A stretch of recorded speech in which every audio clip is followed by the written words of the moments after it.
এখন আপনারা নতুন নিয়ম অনুযায়ী লার্নার লাইসেন্স দিয়ে জুলাই 1, 2026 পর্যন্ত গাড়ি চালাতে পারবেন। যারা গ্রিক সাইপ্রাসের লার্নার লাইসেন্স দিয়ে বাইক চালাইতেন, আজকের ভিডিওটা তাদের জন্য সুখবর। আপনারা অনেকেই জানেন 1 জানুয়ারি 2026 থেকে লার্নার দিয়ে আর বাইক চালানো যাবে না। তার মানে এইটা দিয়ে হচ্ছে আপনারা আর গাড়ি চালাইতে পারবেন না যদি না আপনাদের মেইন লাইসেন্স থাকে।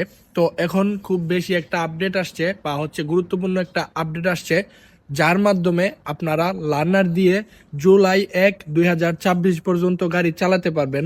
তো আমি আপনাদেরকে প্রমাণস্বরূপ যদি শো করি, এই যে একটা পিকচার যেটা রোড ট্রান্সপোর্ট অথরিটি থেকে পাবলিক করা হয়েছে, এটা আমি চ্যাট জিপিটিকে দিলাম, দিয়া জিজ্ঞাসা করছি যে এটার মানেটা কি। তো এখন যদি আমি আপনাদেরকে একটু বাংলায় বলি, এটা সাইপ্রাসের পরিবহন মন্ত্রণালয় থেকে দেওয়া একটি অফিসিয়ালি ঘোষণা।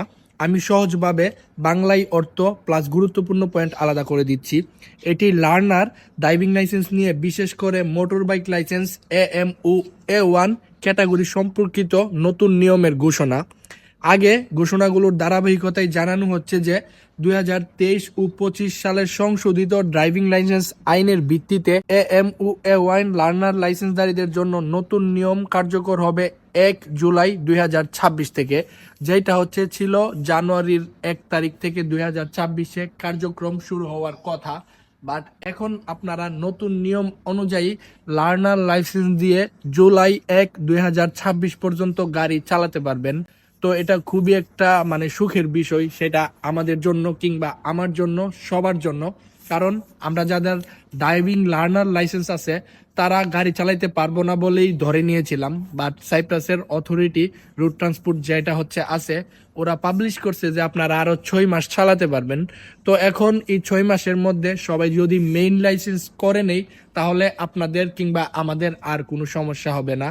তো এই ভিডিওটা সবার জন্য একটা সতর্ক বার্তা কিংবা গুরুত্বপূর্ণ একটা নোটিশ ছিল, যে যারা অনেক চিন্তিত ছিলেন যে লার্নার দিয়ে আর ড্রাইভিং লাইসেন্স বা লার্নার আপনার কাছে যেটা আছে এটা দিয়ে আর গাড়ি চালাইতে পারবেন না। তো নেক্সট 6 মাস আপনারা আবার গাড়ি চালাইতে পারবেন। এর মধ্যে আপনারা যদি মেইন লাইসেন্স করে নেন তাহলেই হবে, এটার জন্য আর কোনো কিছু করতে হবে না। তো সবাই ভালো থাকবেন, সুস্থ থাকবেন। আল্লাহ হাফেজ, আসসালামু আলাইকুম।